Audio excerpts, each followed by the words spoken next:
कुबेर सिंह यादव ग्रामीण भारत चैनल पर आपका स्वागत है। आज हमारा मुद्दा होगा बेरोजगारी का आंदोलन, या ये कह लीजिए बेरोजगारों का आंदोलन।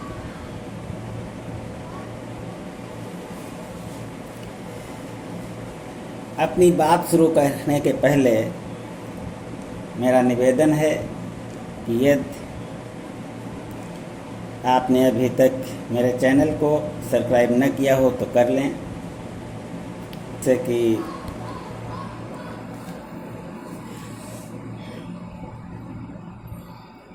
मेरी कोई भी खबर सबसे पहले आपको दिखाई पड़े। और अगर हमारी बात आपको अच्छी लगे तो आप इसे लाइक और शेयर करना भी ना भूलें। तो आज बेरोजगार रोजगार पाने के लिए सड़कों पर उतर आए हैं। वह आंदोलन कर रहे हैं कि हमें नौकरी दी जाए। जो नवयुवक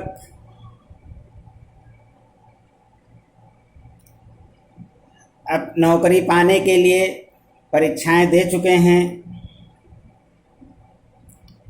वो रिजल्ट की मांग कर रहे हैं कि जल्दी से जल्दी रिजल्ट निकले और उनको काम मिले, उनको नौकरी मिले।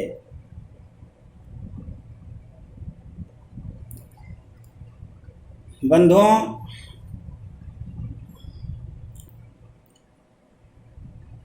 हमारे देश में सरकारी नौकरी प्राप्त करने के लिए कठिन से कठिन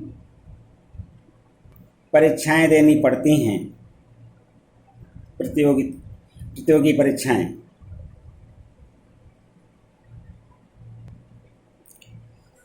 और वो वर्षों से तैयारी करते हैं।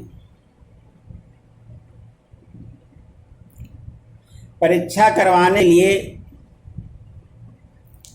आयोग गठित हैं।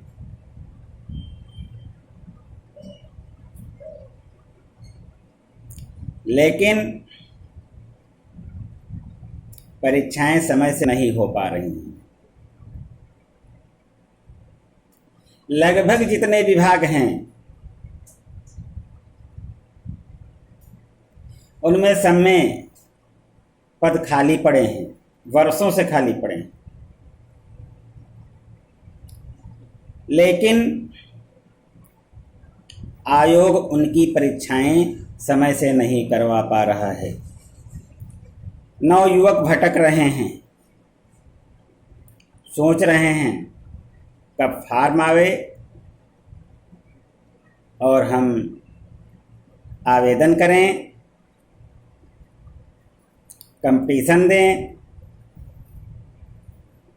और यदि सफल होते हैं तो नौकरी प्राप्त करें, सरकारी सेवा में जाएं। परंतु विडंबना यही है कि आयोग समय से परीक्षाएं नहीं करवा पा रहा है। आखिर क्या बात है? जब वो परीक्षा करवाने के लिए ही आयोग बना है तो वो समय से परीक्षाएं क्यों नहीं करवा पा रहा है? नंबर 1।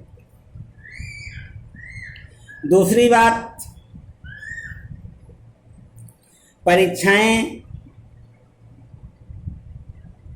पारदर्शिता से क्यों नहीं करवा पा रहा है?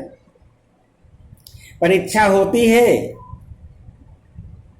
दूसरे दिन लोग कोर्ट को पहुंच जाते हैं कि परीक्षा में ये गड़बड़ी है, वो गड़बड़ी है। ऐसा क्यों?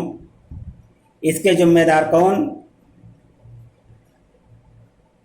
या जो बच्चे परीक्षा दे रहे हैं, देने आए हैं और उनको सस्पेंशन में डाल दिया गया, कोई आत्महत्या करता है, कोई कुछ कर लेता है, इसका खामियाजा कौन भुगतेगा? किसी ने आत्महत्या कर लिया, 2-3-4 लाख रुपए उसके परिवार को आपने मुआवजा दिलवा दिया, बस इसी में सब ठीक हो गया, हमारी व्यवस्था सब ठीक हो गई। ऐसे नहीं चलेगा। परीक्षाएं पारदर्शी होनी चाहिए,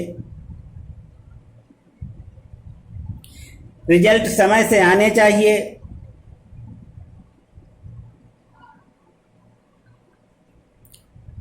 हाँ, विषम परिस्थितियों में कोई बड़ी समस्या उत्पन्न हो गई, कोर्ट को मामला पहुंच गया, तो जांच के लिए तमाम एजेंसियां बनी हैं, अनेक एजेंसी बनी हैं, उनसे जांच भी होनी चाहिए और समयबद्ध तरीके से होनी चाहिए।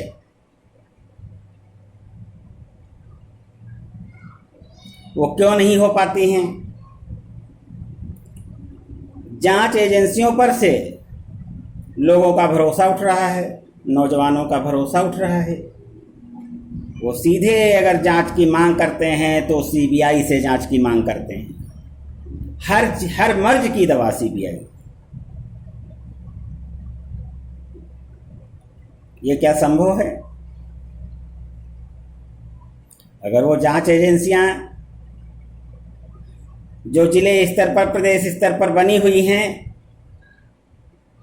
वो अपना काम ठीक से नहीं कर पा रही हैं, तो क्या उन्हें समाप्त नहीं कर देना चाहिए? उनमें लगे हुए कर्मचारी अधिकारियों को दूसरी जगह समायोजित किया जाना नहीं चाहिए क्या? आखिर भाई ये एजेंसियां बनी हैं तो काम करने के लिए बनी है ना।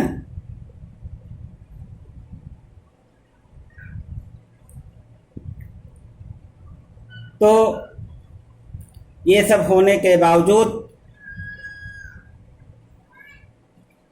व्यवस्था पटरी पर नहीं आ रही।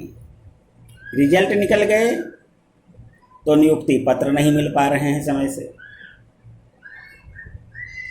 और जो इन दिनों देखा जा रहा है,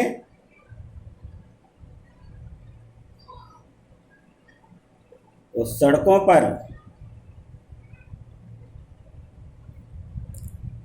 हजारों हजार लाखों बेरोजगार धरना प्रदर्शन दे रहे हैं। आखिर इसको समाप्त क्यों नहीं करवाया जा रहा है? क्या ये इसीलिए पढ़े लिखे हैं? क्या ये इसीलिए परीक्षा दिए हैं कि पुलिस की लाठी रोड पर खाएं? यही हमारी भारतीय सभ्यता है, इसी को लोकतंत्र कहते हैं।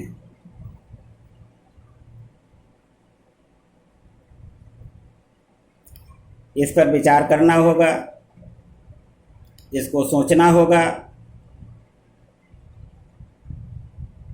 कि बेरोजगार जो हैं, जो उनकी मांगें हैं, जो उनकी समस्याएं हैं, उनका धैर्यपूर्वक श्रवण करें और फिर उनका निदान करें।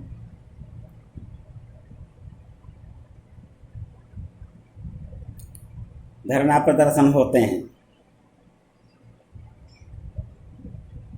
जाम लग जाती है, जाम में फंस जाते हैं लोग। कोई बीमार व्यक्ति होता है, वो उसी भीड़ में फंसा हुआ है, समय से वो अस्पताल नहीं पहुंच पा रहा है, उसकी तबीयत और बिगड़ जा रही है, यहाँ तक कि लोगों की मृत्यु भी हो गई रास्ते में, लेकिन वो समय से नहीं अस्पताल पहुंच पाएगी। तो ये जो आंदोलन है, ये किसी भी दृष्टि से उचित नहीं है। समय रहते सरकार को इस पर विचार करना चाहिए।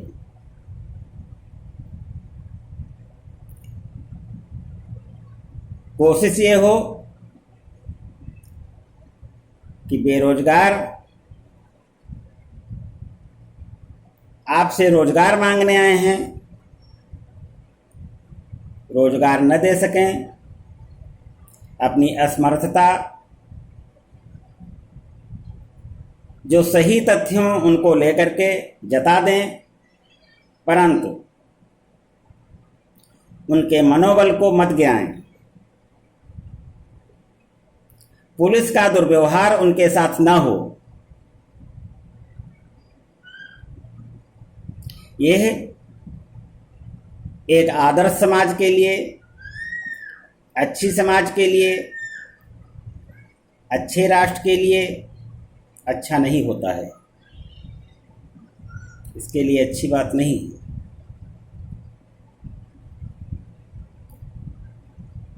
मैं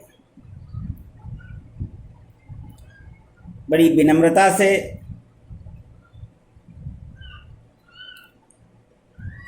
ये अनुरोध करता हूँ, जो परीक्षा करवाने वाले आयोग हैं वो समय से परीक्षा करवाएं और बड़ी सतर्कता से परीक्षाएं करवाएं, रिजल्ट समय से दें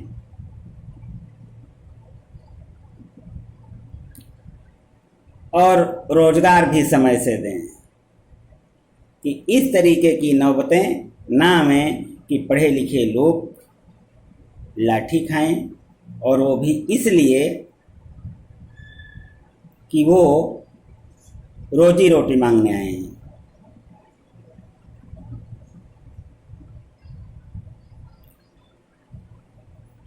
मेरा उत्तर प्रदेश सरकार से, भारत सरकार से यह बड़ी विनम्रतापूर्वक निवेदन है कि इन सभी बातों पर उनको बड़े धैर्य से ध्यान देना चाहिए। और इसी के बाद मैं अपनी वाणी को विराम देता हूँ। यदि मेरा YouTube चैनल सब्सक्राइब न किया हो तो उसे कर लें, जिससे कि अगली खबर हमारी सबसे पहले आपके पास पहुँचे। और यदि वीडियो अच्छा लगा हो तो लाइक और शेयर करना भी न भूलें। जय हिंद, जय भारत माता।